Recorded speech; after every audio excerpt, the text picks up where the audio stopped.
Hello friends, बरायबाय Bodo Job Info YouTube चेनेलाव SBI साख्रिनि आनजाद जासिगोन दा बोरै जागोन नैबे पोस्टआ क्लार्कआवमोन कास्टमार सापर्ट एन्ड सेल्सआव आरो दा पोस्टआ दङमोन 5008 एडमिट कार्ड होबाय डाउनलड खालामदो दा बोरै डाउनलड खालामो आं नोंथांमोननो दिन्थिगासिनो दङ एग्जाम जासिगोन आरो बड' एसामिस नोंथांमोना रोंनाय जानांगोन बे जबखौ मोननो थाखाय दा बेसेबां नाम्बारनि एग्जाम जागोन मोनबेसे एग्जाम जायो स्टेज 1 2 जों बेखौ नायगोन दा जायफ्रा आपकामिं केन्डिडेट्स नोंथांमोनाबो नायना लादो माब्रै एग्जाम होनांगौ आरो लोगोसे नेगेटिभ दङना गैया दा गोबाव खालामा जों थांनिफ्राय अफिस दा लोगोफोर बे जाबाय अफिसियेल नटिफिकेशनमोन दा SBI नि एप्लाइ जानाय 1 मान्थ जाबायमोन दा थाबनो जायो आरो बेनिफ्राय थाबनो साख्रि मोनो दा बेयाव सेलेक्शन प्रसेसआ माब्रै जायो जों डिटेल्सखौ नायनोसै दा बेनि गेजेराव पोस्टआ गोबां रोखोमनि दङमोन आसाम स्टेटआव ST SC OBC हिसाबै दा STआ 31 दङमोन बेनिफ्राय जेनेरेलाव 114 दङ एसामिस बेंगलि बड' रोंनाय जानांगोन जायखिजाया मोनसे अब्ला नोंथांमोना साख्रिखौ मोननाय जागोन दा एग्जामा अनलाइन एग्जाम जागोन कम्पिउटाराव हिन्दी आरो इंलिश नोंथांमोना मोननैनि गेजेराव मोनसे होबानो जाबाय एग्जामखौहाय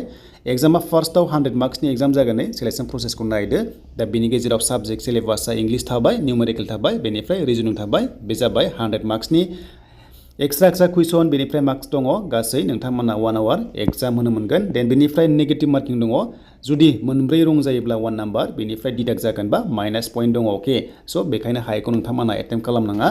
देन बे स्टेज 1 आव पास जानाय लोगो लोगो स्टेज 2 आव लिंहरगोन बेनो जाबाय नै मेन एग्जामिनेसन दंबावो दा बेयाव 200 नि एग्जाम जायो बेनिफ्राय नोंथांमोना बेयाव नायदो कुइसना 190 बेनिफ्राय साबजेक्ट दङ बेखौबो नोंथांमोना नायना लादो बा स्क्रिनशट खालामना लादो आरो नोंथांमोना बेयावबो नेगेटिभ मार्किं दङ अके दा बेनोमोन आरो नोंथांमोननि स्टेट बेंकनि एग्जाम SBI नि क्लार्कआव दा बेनिफ्राय माब्रै एडमिट डाउनलड खालामो नोंथांमोना नायदो थ' दायो जों फैबाय अफिसियेल साइटआव एडमिट कार्ड डाउनलड पर्टेलाव दा बेयाव फैनाय लोगो लोगो एडमिटआ नोंथांमोना मोजां नटिस खालाम दा बेयाव एडमिट कार्ड डाउनलड खालामनोबा माखासे गाइडलाइन्स दं आरो बेयाव नै नायनो हागोन